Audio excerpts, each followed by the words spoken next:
అందమైన చర్మ సౌందర్యం మీ సొంతం. Second aqua radiance deep cleansing gel. విద్యార్థి దశ నుండే నాయకత్వ లక్షణాలు పొనికిపుచ్చుకున్న వ్యక్తి ఈ వారం మన గెస్ట్. జనశక్తి వీరన్న ఆయన ప్రధాన అనుచరుడు. ఆయన అంటే మీకు అభిమానం, అనురాగం అన్నీ కనిపిస్తుంటాయి. 1990 దశకంలో కారంచేడు, నీరుకొండ, చండూరు, ఊచకోతలో జరిగినటువంటి సందర్భాల్లో ఈ భారతదేశం ఒక రకంగా అంబేద్కర్ తర్వాత, కన్సిరామ్ తర్వాత కమ్యూనిస్టులలో గోధుమ సిద్ధాంతం అందించినటువంటి వీరన్న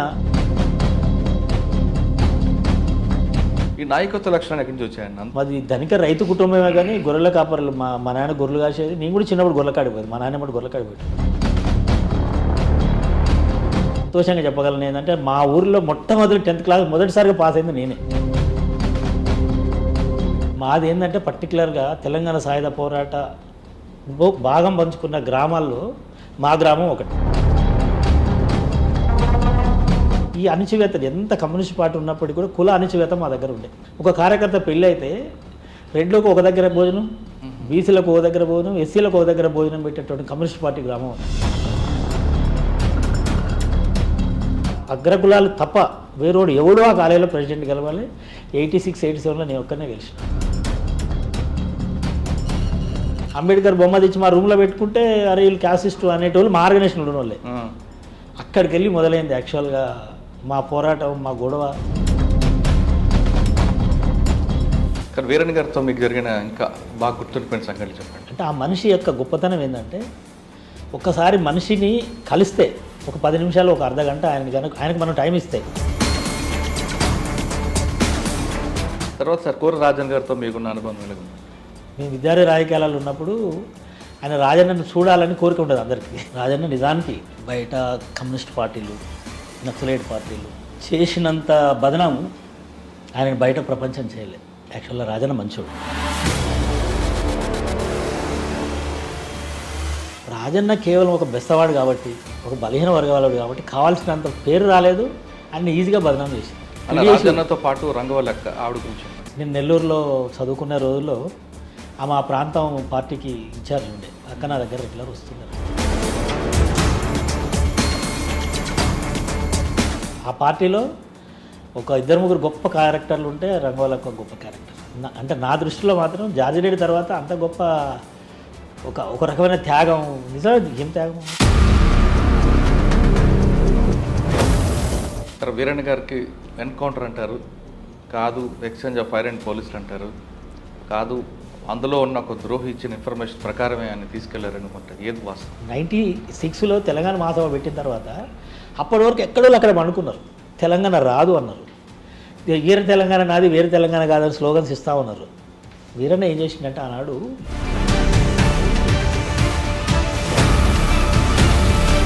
మూడు విషయాలు ప్రధానంగా వీరన్న చంపిరని అనిపిస్తుంది నాకు. చంపబడ్డ వీరన్న ఆయనకల్లా ఆయన చనిపోలేదు. వీరన్న చంపేశారు, దాంట్లో ఎలాంటి డౌట్ లేదు. పట్టుకొని కాల్చి చంపినంత వరకు 100% నిజమే. మీరు అడ్వకేట్గా ప్రాక్టీస్ చేశారు, ఉద్యమంలో పాల్గొన్నారు. ఇంత యాక్టివ్గా ఉన్న మీరు టీడీపీ నుంచి మళ్ళీ దేవేందర్ గౌడ్ గారి పార్టీలకు రావడం. అయితే దేవేందర్ గౌడ్ ఆ రోజులు మాకేం చెప్పాడంటే, నాకు 1000 కోట్ల ఆస్తులు ఉన్నాయి. మీకు బాగా గుర్తుండిపోయిన ఒక స్లోగన్ ఉందా?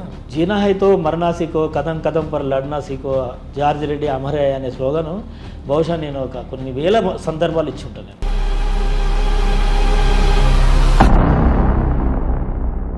వెల్కమ్ టు లైర్ సాబ్. విద్యార్థి దశ నుండే నాయకత్వ లక్షణాలు పొనికిపుచ్చుకున్న వ్యక్తి ఈ వారం మన గెస్ట్. పేరు చలకాని వెంకట్ యాదవ్ గారు. High court advocate. అదొకటే కాకుండా బార్ కౌన్సిల్ మెంబర్గా ఉన్నారు. తర్వాత స్టాండింగ్ కౌన్సిల్ సివిల్ సప్లైస్లో పనిచేస్తున్నారు. ఆయన విద్యార్థి దశ నుండి నాయకత్వ లక్షణాలతో ఉన్న ఆయన అప్పట్లో జనశక్తి నేత వీరన్నకి ప్రధాన అనుచరుడుగా, ఆయన అంటే అభిమానంగా ఉండే వ్యక్తి. ఈరోజు వీరన్న గారి వర్ధంతి సందర్భంగా ఆయన్ని స్మరించుకుంటూ ఆయనతో ఉన్న అనుబంధాన్ని తెలుసుకోవడం కాకుండా, వెంకట యాదవ్ గారు పేద ప్రజల కోసం, న్యాయం కోసం ఏ విధంగా కష్టపడుతున్నారు, కోర్టులో కేసులు ఏ విధంగా ఉంటాయి అనే విషయాల్ని ఆయన తెలుసుకుందాం. అన్న నమస్తే. నమస్తే. ముఖ్యంగా ఈరోజు జనశక్తి వీరన్న వర్ధంతి 24ది. ఆ సందర్భంగా ఆయన ప్రధాన అనుచరుడు, ఆయన అంటే మీకు అభిమానం, అనురాగం అన్నీ కనిపిస్తుంటాయి. ఆయన కోసం చాలా విషయాల్లో పోరాటం చేసిన వ్యక్తి ఈరోజు ఇంటర్వ్యూ చేయడం, ముఖ్యంగా ఈ సందర్భంగా వీరన్న గారికి జోహార్ అర్పిద్దాం. అన్న, మీరు మీ ప్రొఫైల్ కానీ మిమ్మల్ని ఫస్ట్ కలిసింది ఉస్మానియా యూనివర్సిటీలో ఉద్యమం.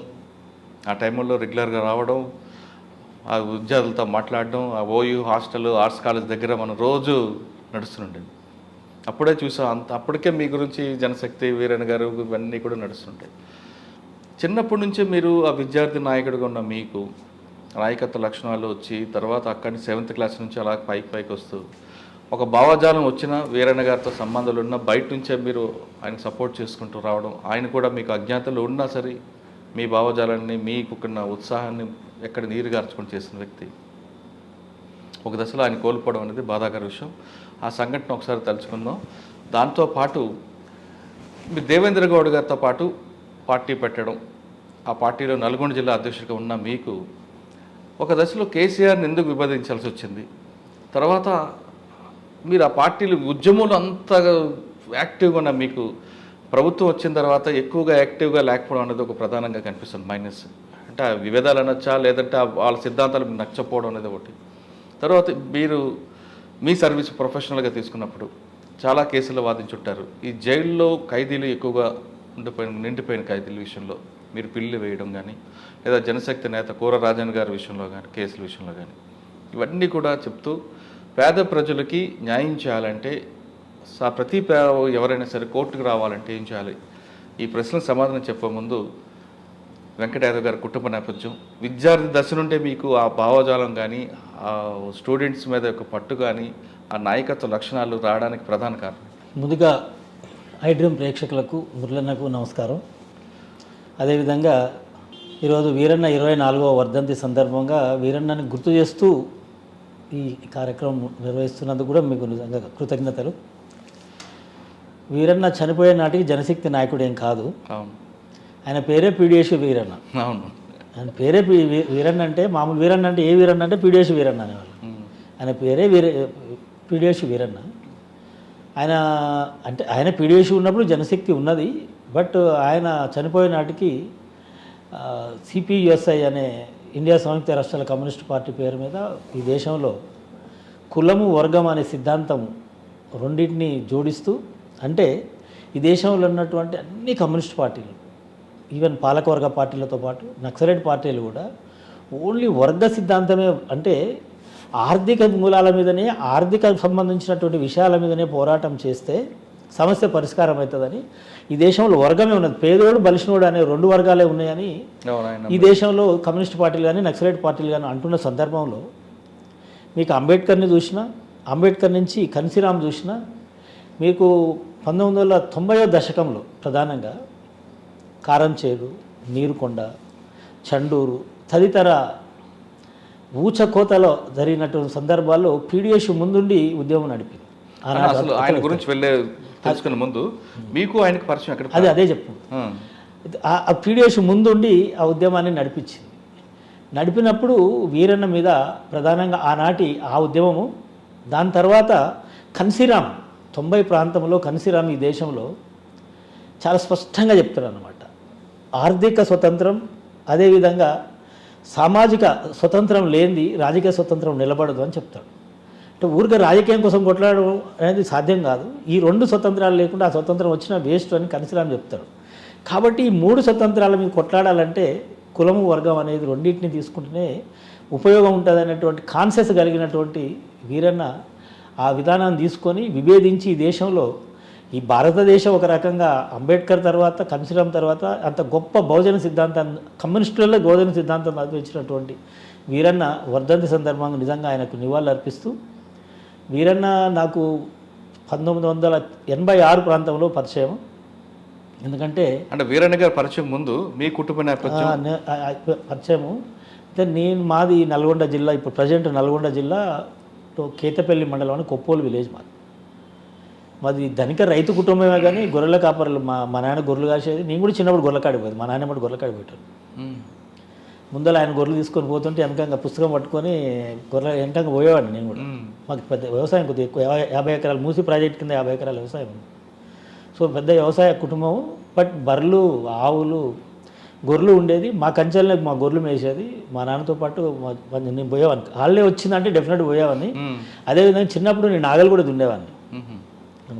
బాగా ప్రాజెక్ట్ ఏరియాలో ఏమైందంటే సీజన్లో విత్తనాలు వేసేది ఉంటుంది. మా కాల్పుల టైంలో నాట్లు పెట్టేది ఉంటుంది. సో ఎక్స్ట్రా ఒక అరక నాగలు దున్నాల్సిన సందర్భంలో డెఫినెట్ నేను కూడా పోయి నాగలు దున్నేవాడిని. ఆ విత్తనాలు వేసే సీజన్ వరకు ఉండి మళ్ళీ కాలేజీకో స్కూల్కో వచ్చేటోడు.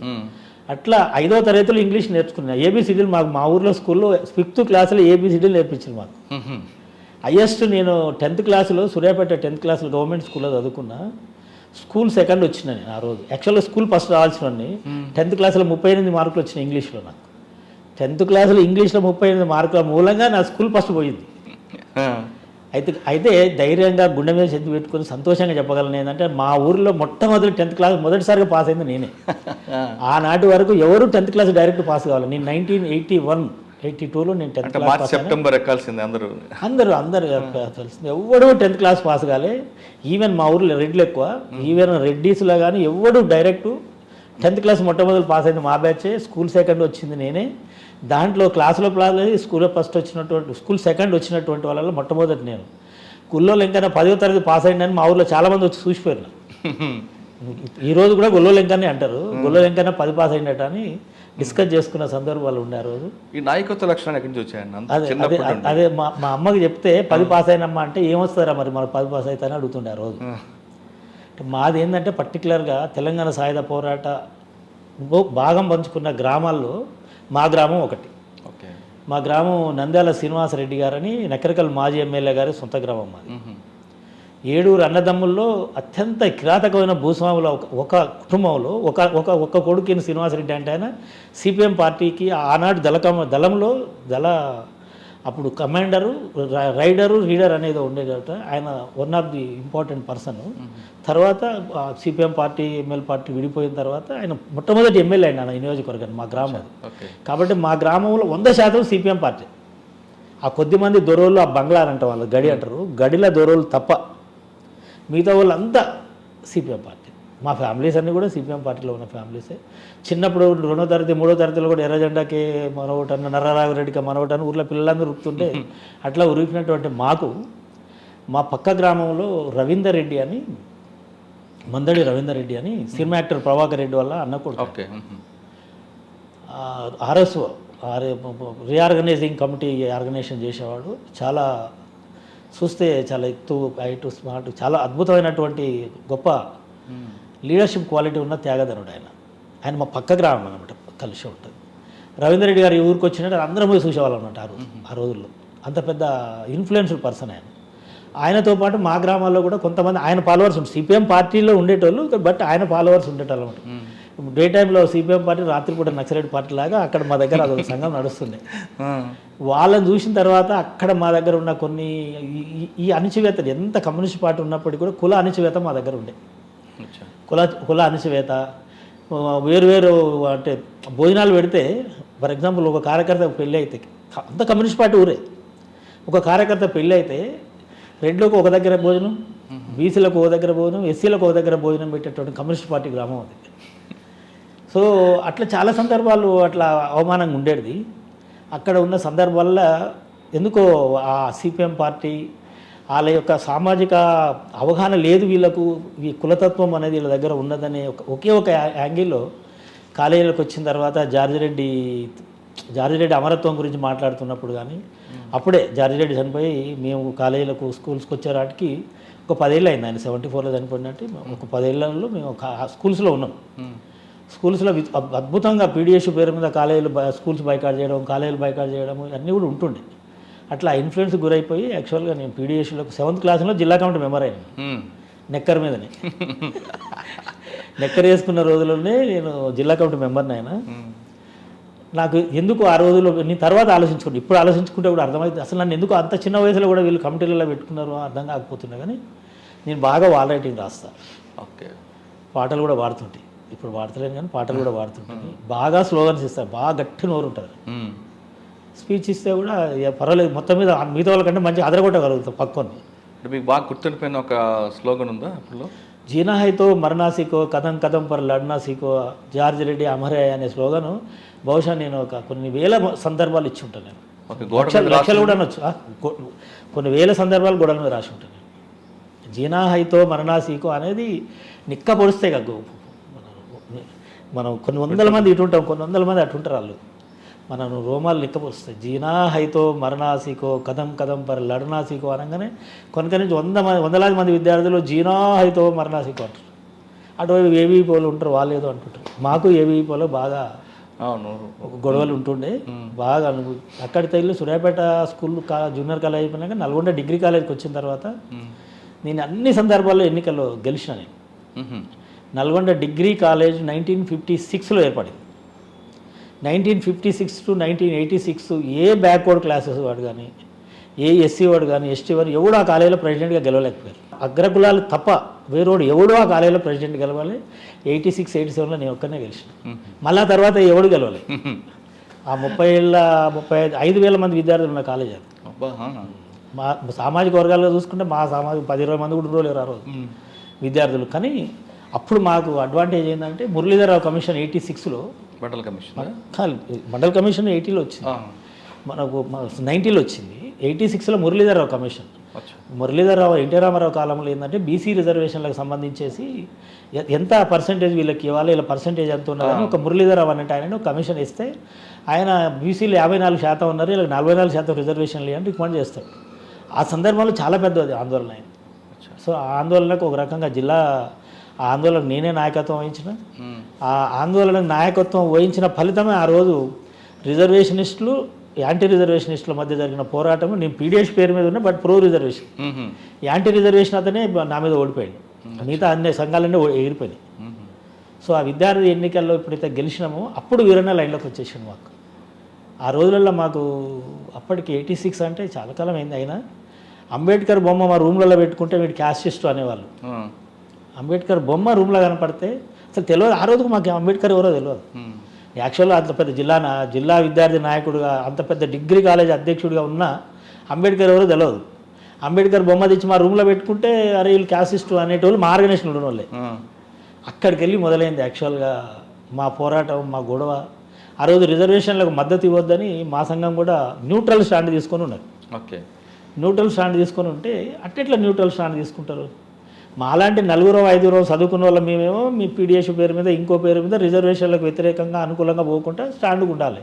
మీరు ఎక్కువ మంది ఉన్నారు కదా అగ్రకులాలు, కాబట్టి కొంతమంది అపోజ్ చేస్తారు, కొంతమంది వచ్చి మాకు నిలబడతారు. ఇది న్యాయమైంది కాదని చెప్పి మేము ఇప్పుడు తిరగబడ్డాము. వీరన్న అప్పటికి పీడిఎస్ రాష్ట్ర అధ్యక్షుడిగా ఉన్నారు.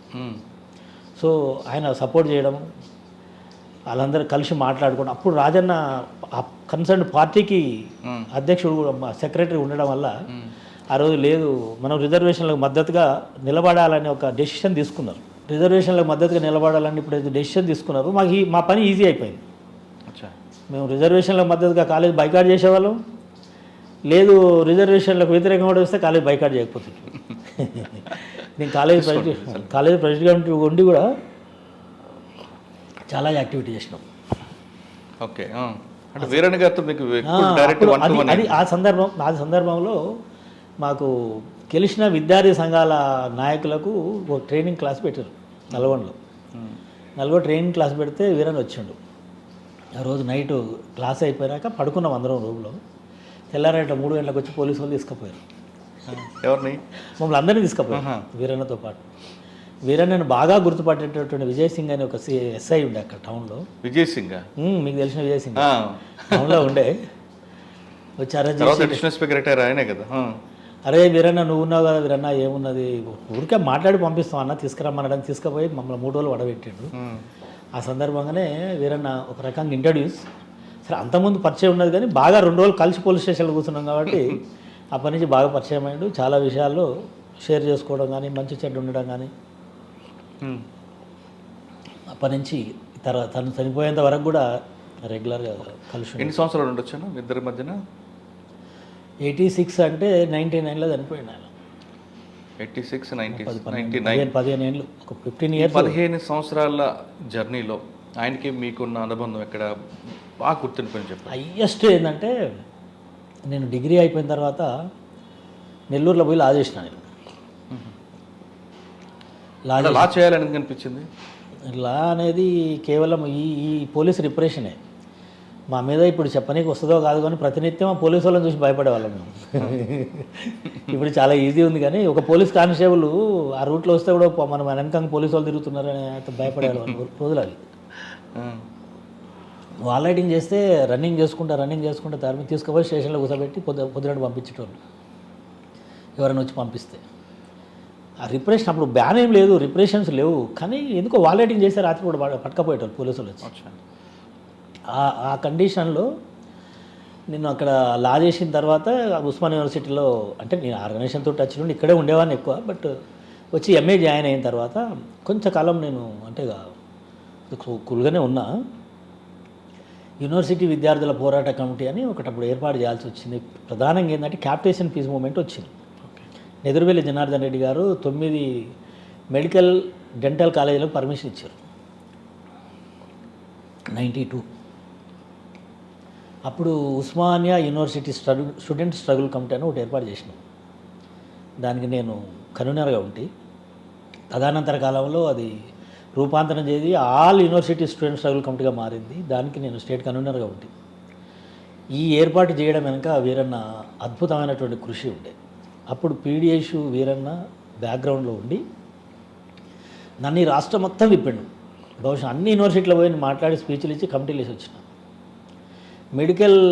మెడికోస్ కోఆర్డినేషన్ కమిటీ అని ఒక రామకృష్ణ అని ఒక డాక్టర్ ఉండే, సో ఆయన ఒక దగ్గర ఇప్పుడు సూపరింటెండెంట్ ఉన్నాడు. ఆయన పేరు చెప్తే బాగుంటుందో కానీ ఒక మెడికల్ కాలేజ్ సూపరింటెండెంట్ ఉన్నాడు ఇప్పుడు. అట్లనే స్కాలర్షిప్ స్టూడెంట్స్ అంటే హాస్టల్ విద్యార్థుల పోరాట కమిటీ అని ఒకటి, టెక్నికల్ స్టూడెంట్స్ పోరాట కమిటీ అని ఒకటి, ఇట్లా అన్నీ మేము కమిటీస్ వేసి ఆ క్యాపిటేషన్ ఫీజుకు వ్యతిరేకంగా చాలా పెద్ద ఉద్యమం చేస్తే, అప్పుడు యాక్చువల్గా కాంగ్రెస్లో వైరుధ్యాలు ఉన్నాయి. ఇప్పుడు మా దగ్గర శ్రీనివాస్ అని, ఇప్పుడు మల్లేష్ అని, వాళ్ళిద్దరు ఇప్పుడు ప్రొఫెసర్ ఉన్నట్టు ఎన్ఎస్సీలో ఉండేవాళ్ళు. వైఎస్ రాజశేఖర రెడ్డి గారు బహుశా ఆ రోజు జనార్దన్ రెడ్డికి కేసు వేయించిండు అనుకుంటా. నేను వీరన్న ఇద్దరము చనిపోయిన ఎస్ రామచంద్రరావు ఇంటికి పోయినాం. కాంగ్రెస్ వాళ్ళ పేరు మీద కేసు వేస్తే ఎప్పుడు కాంప్రమైజ్ అవుతారు అనే భయానికి మాతోటి కేసు వేయించారు ఆ రోజు. యాక్చువల్గా మా దగ్గర అన్ని పైసలు లేవు, నిజానికి మాది కాదు.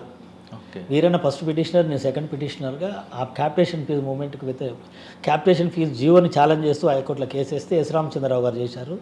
ఆ స్ట్రక్ డౌన్ చేసినందుకు ఆయన ప్రభుత్వం పడిపోయింది ఆ రోజు. ఈ మీన్ టైము 1 year కాలంలో చాలా ప్రదర్శనలు, ఉద్యమాలు అనేకం చేస్తుండే.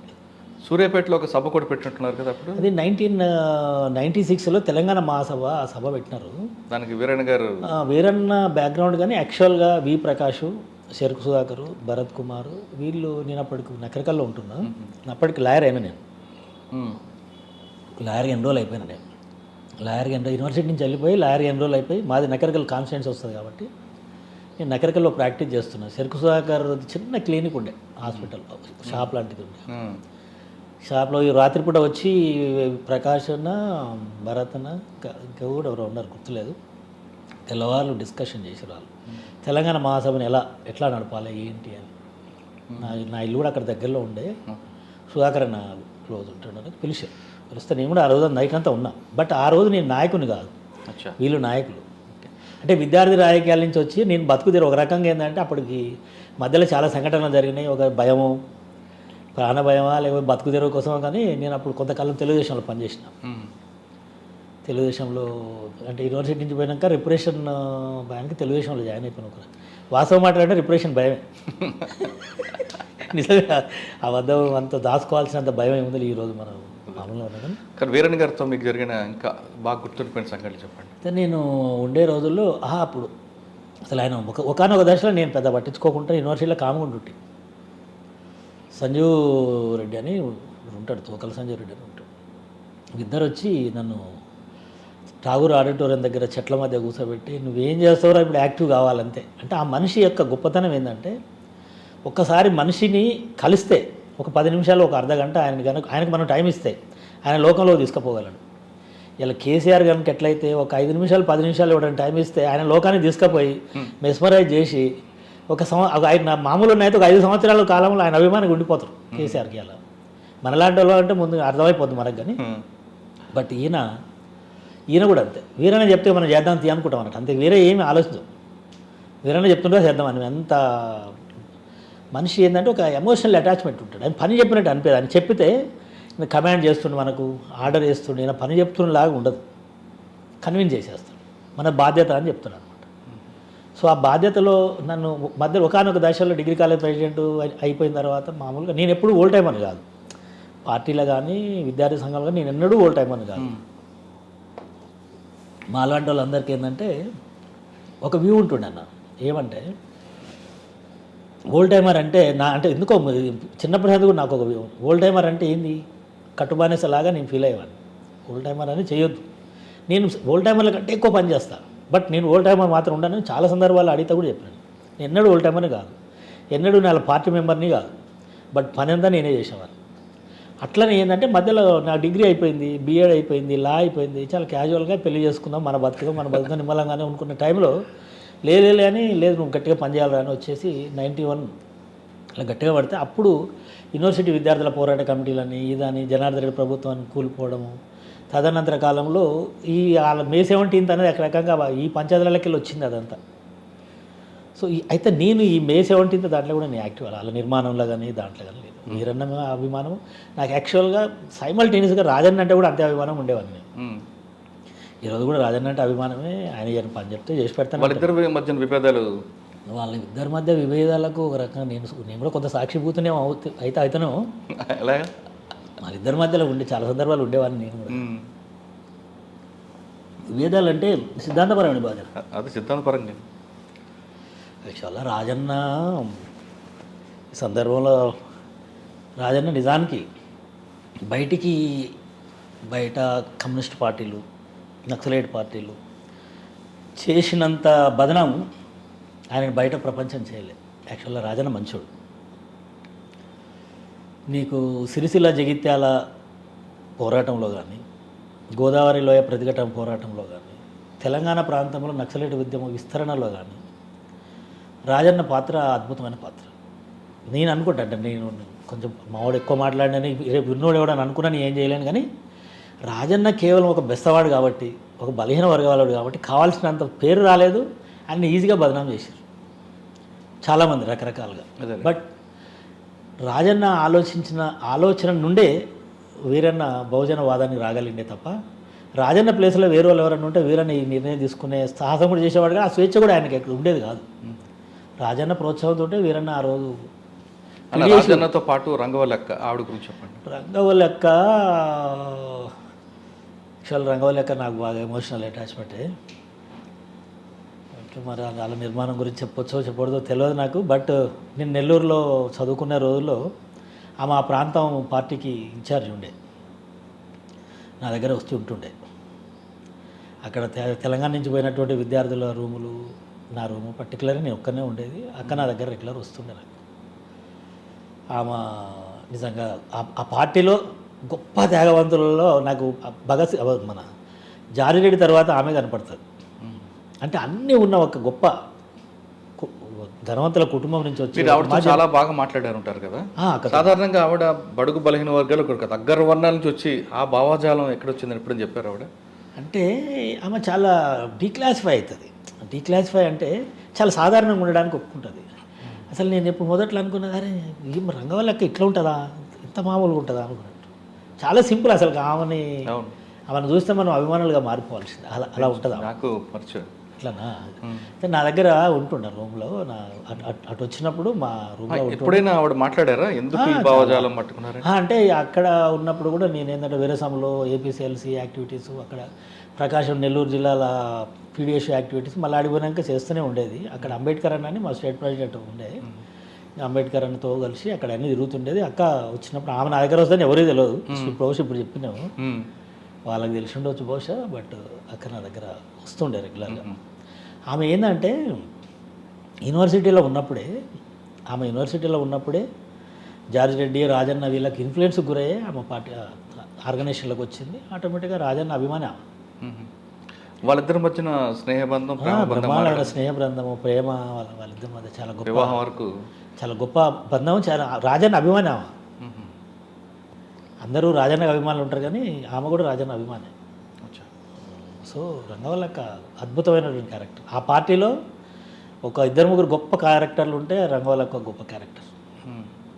అంటే నా దృష్టిలో మాత్రం జార్జి రెడ్డి తర్వాత అంత గొప్ప ఒక రకమైన త్యాగం. నిజం ఏం త్యాగం, ఎవరో ఒక సంఘటన చెప్పంగా విన్నా నేను. అక్క కాదు కానీ ఎవరో చెప్పంగా విన్నా. ఏమంటే వాళ్ళ ఇంటికి ఒకసారి పోద్ది అనమాట. ఆమె పెళ్లి చేసుకున్న తర్వాత ఒకసారి పోద్ది. ఆమెకంతా గోల్డ్ ఐటమ్స్ పెట్టి బట్టలను కొనిచ్చి అన్నీ ఇచ్చి పంపిస్తారు అనమాట. పంపించగానే ఇక మళ్ళీ ఆమె వెళ్ళిపోవాలి, పనికి పోవాలి కదా. ఆమె ఎక్కడ బాధ్యత ఉందో అక్కడికి పోలేగా. పోయేటప్పుడు ఆమె దగ్గర ఉన్న గోల్డ్ ఆమె బట్టలన్నీ వేరే వాళ్ళకి ఇచ్చేసి మళ్ళీ యాజ్ మామూలు బట్టలు వేసుకుని వెళ్ళిపోద్ది అనమాట. సరే ఇంత పిచ్చామా ఏమనుకున్నాను నువ్వు. కనీసం ఆ బట్టలు కూడా ఉంచుకోలేదు ఆమె. వాళ్ళ నాన్న కొనిచ్చిన బట్టలు కూడా ఉంచుకోకుండా ఇచ్చేసి వెళ్ళిపోయిందాము. సో రంగవల్లక్క కష్టం ఆమెలాంటి వాళ్ళని వెతుక్కోవడం. ఇప్పుడు సరే, వీరన్న గారికి మనం ఇష్యూలోకి వస్తే, ఆయన ఎన్కౌంటర్ అంటారు, కాదు ఎక్స్చేంజ్ ఆఫ్ ఫైర్ అండ్ పోలీసులు అంటారు, కాదు అందులో ఉన్న ఒక ద్రోహి ఇచ్చిన ఇన్ఫర్మేషన్ ప్రకారమే ఆయన తీసుకెళ్లారనుకుంటారు. ఏది వాస్తవం అంటారు? సరే, ఈ 3 నేను చాలా సందర్భాల్లో 99 నుంచి అనేక సందర్భాల్లో విన్నవాడినే నేను.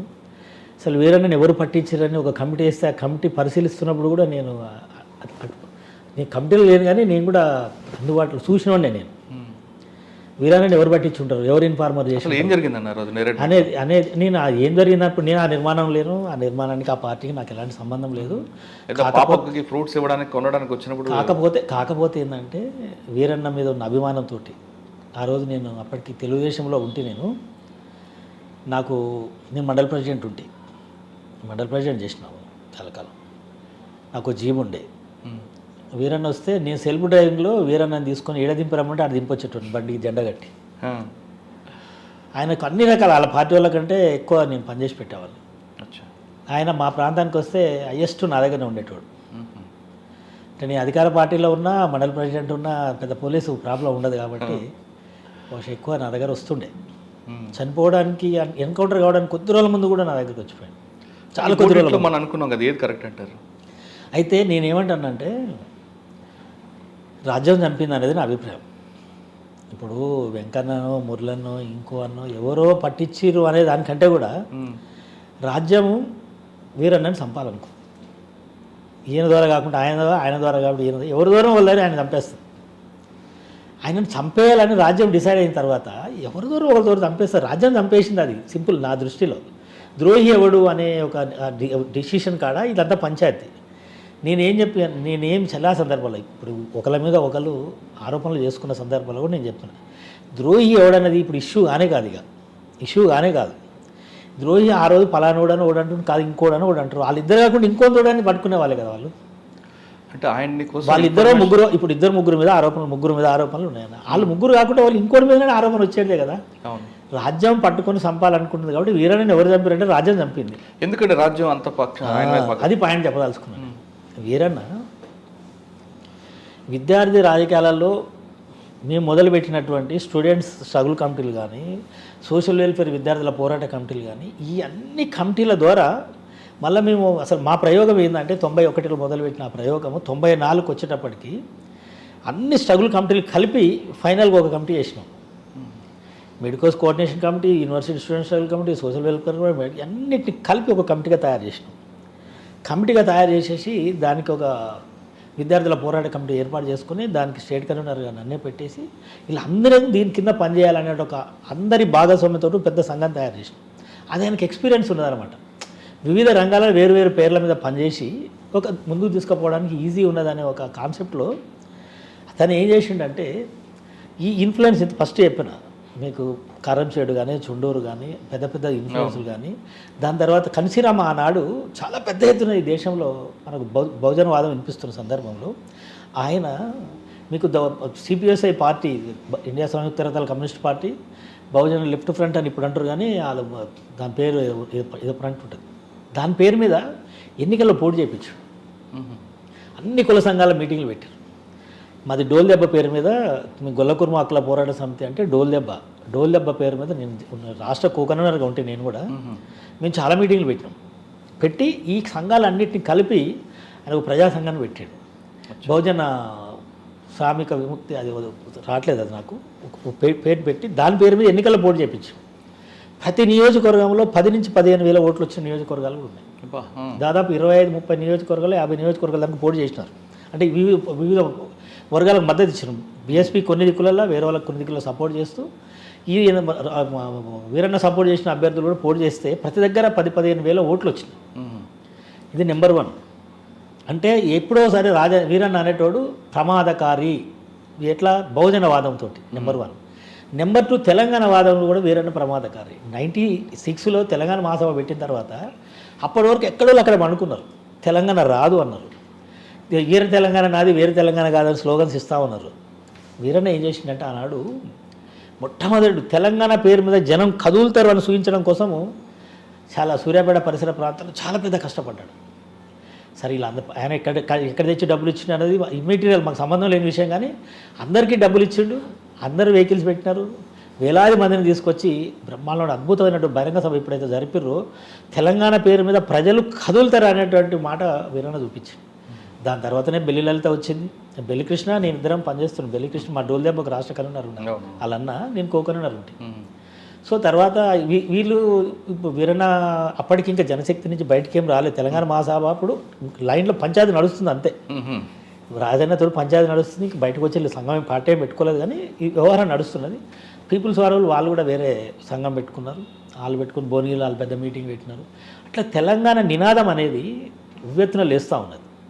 కానీ వీరన్న లాంటి ఒకరిని ఎప్పుడైతే ఆపేస్తామో 3 విషయాలు ప్రధానంగా వీరన్న చంపిరన్న అనిపిస్తుంది నాకు. 1 తెలంగాణ, 2 బహుజనవాదం, 3వది ఏంటంటే వీరన్న ధిక్కార స్వరం.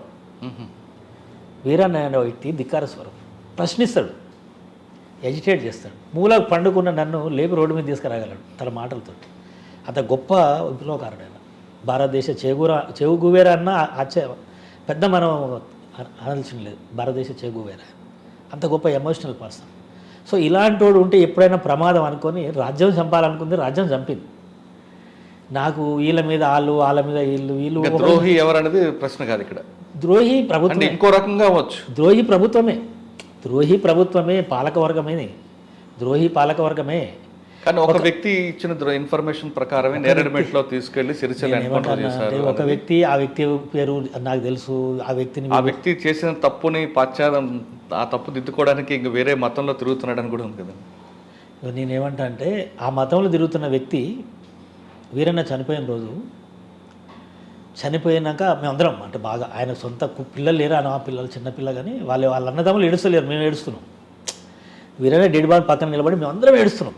మీకు పర్సనల్ అటాచ్మెంట్ ఎక్కువ ఉంది. అందరం సార్, నేనే కాదు, నాలంటే కొన్ని 100 మంది ఏడుస్తున్నాం. వాళ్ళ కుటుంబ సభ్యులు లైటు.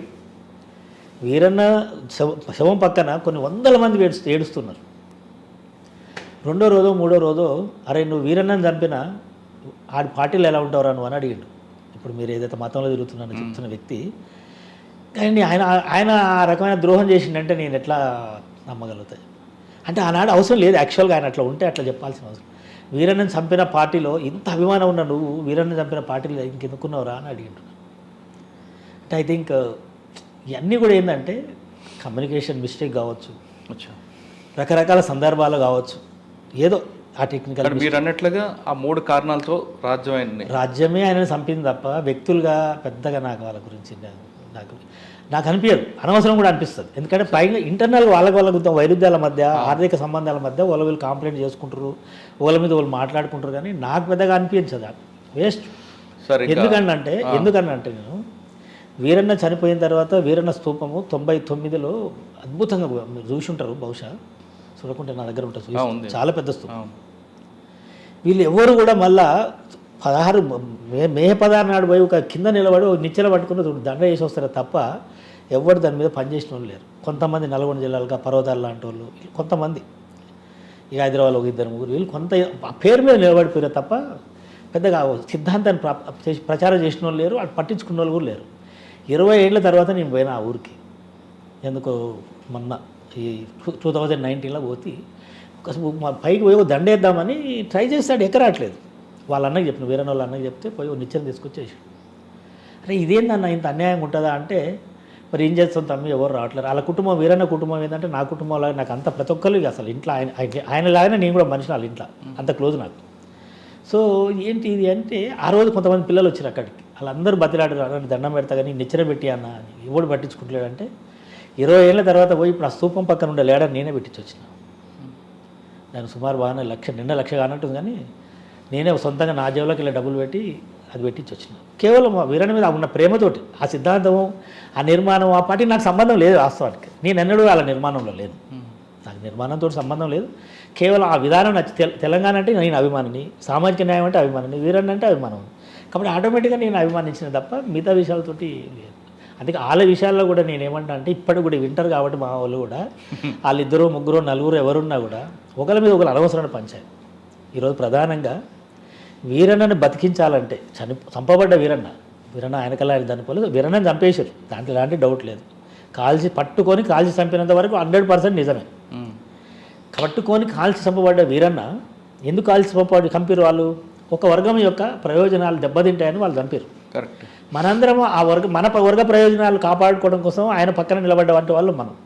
తప్పో ఒప్పు ఏం జరిగిందో వదిలేద్దాం, కానీ ఈరోజు మనం తేల్చేది కాదు. 20 ఏళ్ళ తర్వాత వాళ్ళ ఇష్యూ కాదు, అది 24 ఏళ్ళు. అవును. కాబట్టి అనవసరమైన ఆ ఇష్యూ కాకుండా వీరన్న ఏం కోరుకున్నాడు?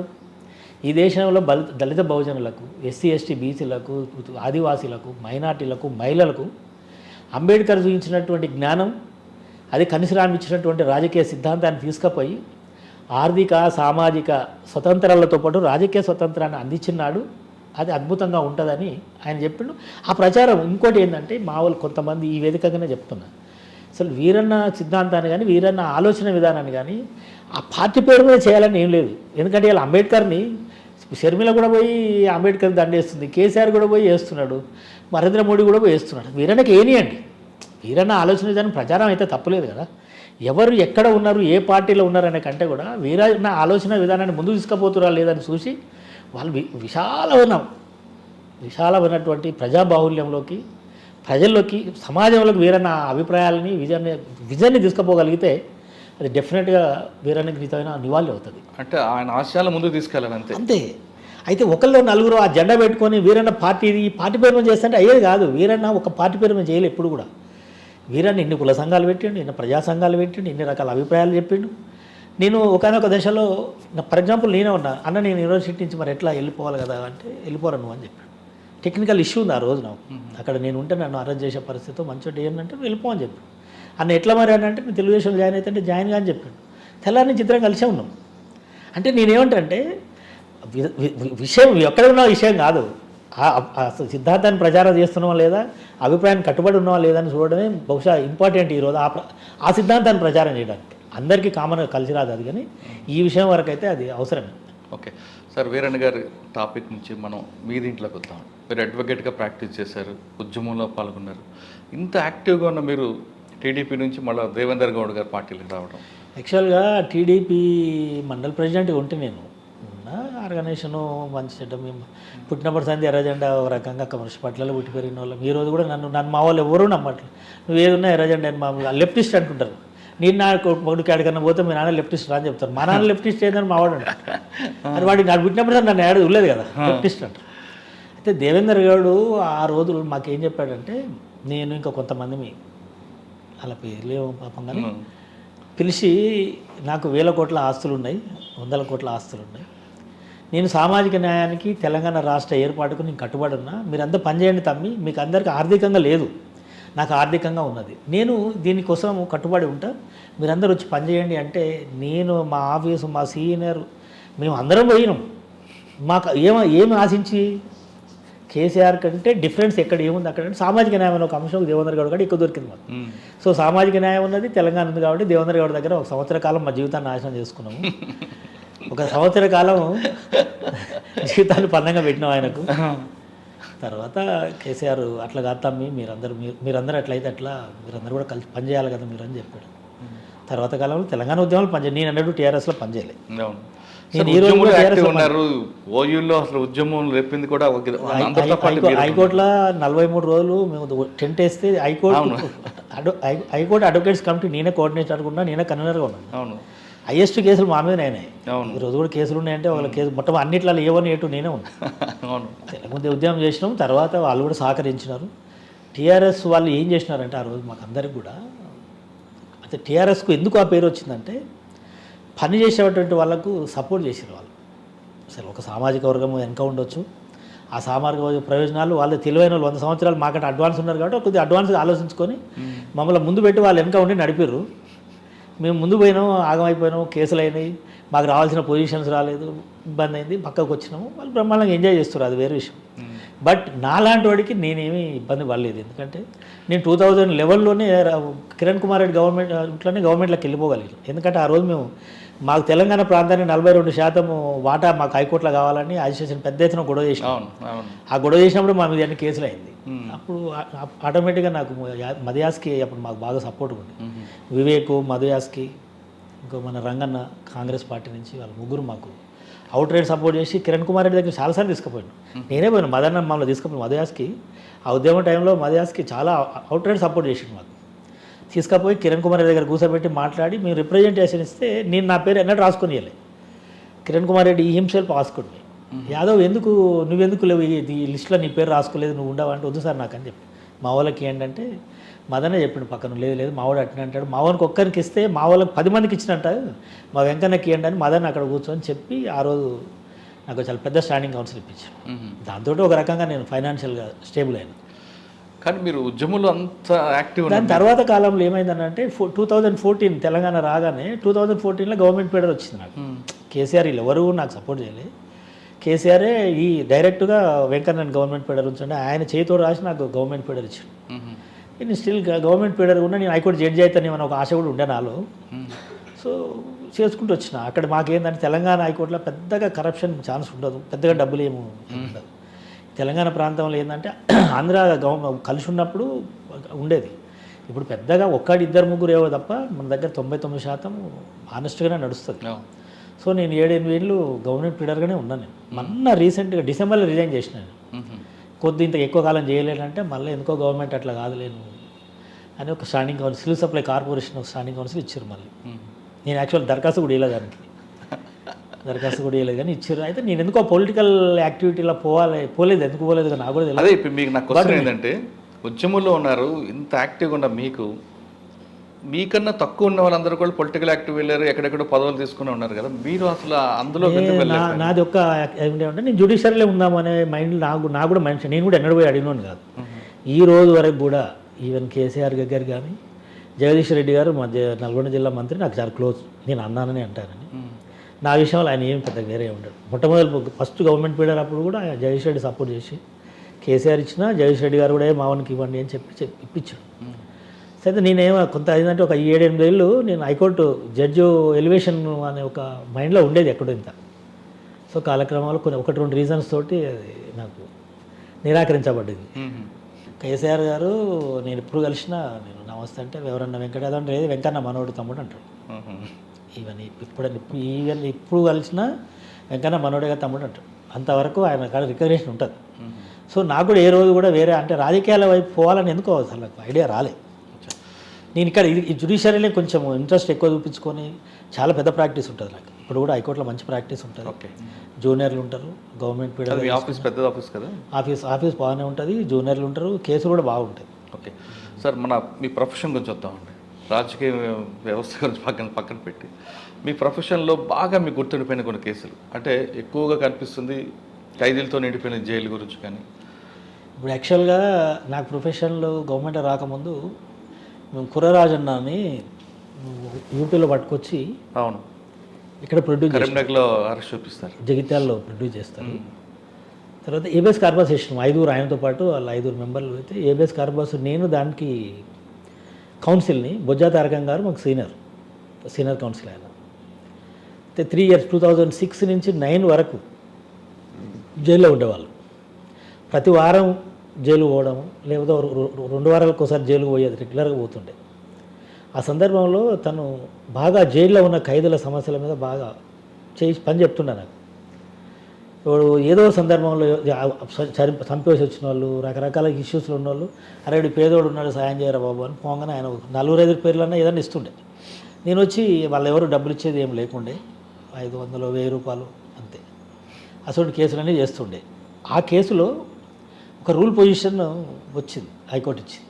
జస్టిస్ చలమేశ్వర్ గారు బెంచ్లో ఎక్కడైతే ఒక నేరస్తుని అరెస్ట్ చేస్తారో ఆ లోకల్ పోలీస్ స్టేషన్లని ఆయన అరెస్ట్ చూపెట్టి అక్కడ నమోదు చేసి నీ రాష్ట్రానికి కానీ నువ్వు ప్రాంతానికి కానీ తీసుకుపోవాలనేటువంటి ఒక జడ్జిమెంటు 2006 కేసులో 2009లో చలమేశ్వర్ గారు మన హైకోర్టులోనే ఒక జడ్జిమెంట్ ఇచ్చారు.